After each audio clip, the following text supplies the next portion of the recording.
আজ ১ জুলাই ভারতবর্ষের বিখ্যাত এমন একজন ব্যক্তিত্বের জন্মজয়ন্তী, যিনি একাধারে ছিলেন একজন সফল স্বনামধন্য চিকিৎসক এবং অন্যধারে ছিলেন একজন সুশাসক তথা রাজনীতিবিদ।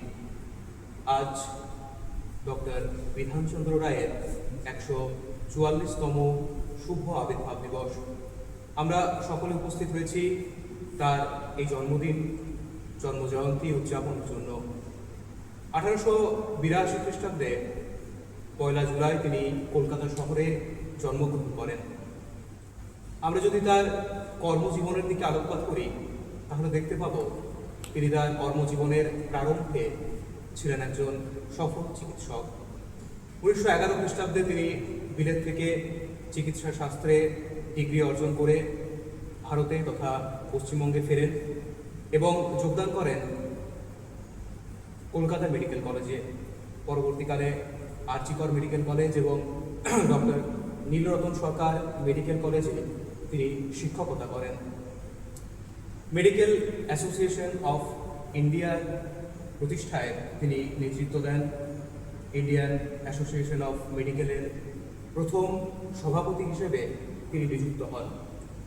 1926 সালে নারী ও শিশু চিকিৎসার জন্য তিনি প্রতিষ্ঠা করেন চিত্তরঞ্জন সেবা সদন।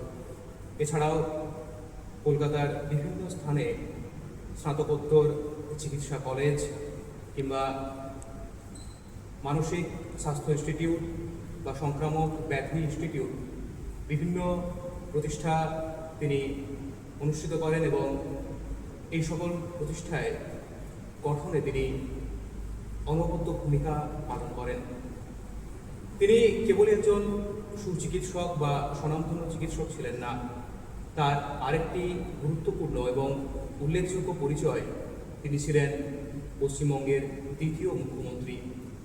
1948 সালে স্বাধীনতা পরবর্তী পর্বে যখন সারা ভারতের মতোই পশ্চিমবঙ্গেরও রাজনৈতিক, সামাজিক এবং অর্থনৈতিক অস্থিরতা, চারিদিকে অনাহার, দুর্ভিক্ষ, মহামারী এবং রাজনৈতিক হিংসা, হানাহানি, সেই সময়ে তিনি পশ্চিমবঙ্গের শাসন ব্যবস্থা নিজ কাঁধে গ্রহণ করেন এবং তার 14 বছরের রাজত্বকালে, তোমরা যেমন সবাই পড়লে, তার 14 বছরের রাজত্বকালে বা শাসনকালে তিনি পশ্চিমবঙ্গের প্রভূত উন্নতি ঘটান।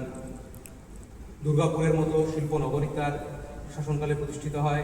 এছাড়াও কল্যাণী, বিধাননগর এবং অশোকনগরের মতো আরও 3টি নগর বা শহর তিনি প্রতিষ্ঠা করেন।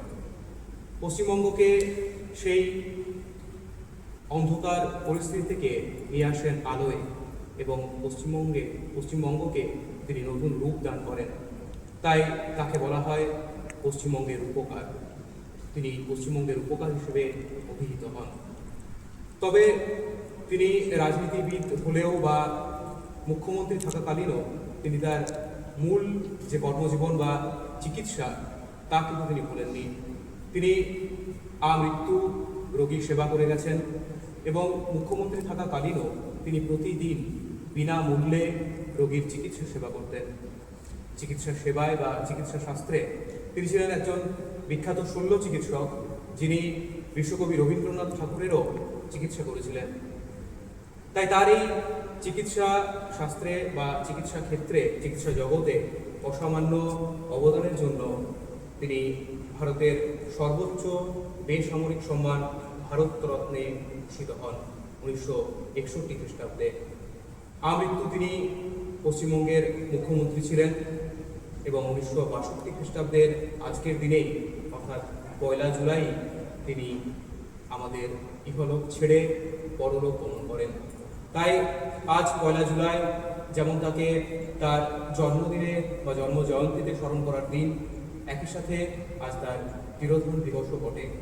আমাদের প্রতিষ্ঠানে এই দুটো দিনই আমরা উদযাপন করছি। আমার বক্তব্য শেষ করলাম।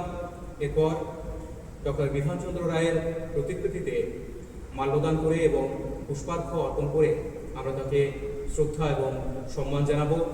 প্রতিকৃতিতে মাল্যদান করবেন প্রতিষ্ঠানের অধ্যক্ষা মাননীয়া রাখি মুখার্জি মহাশয়া।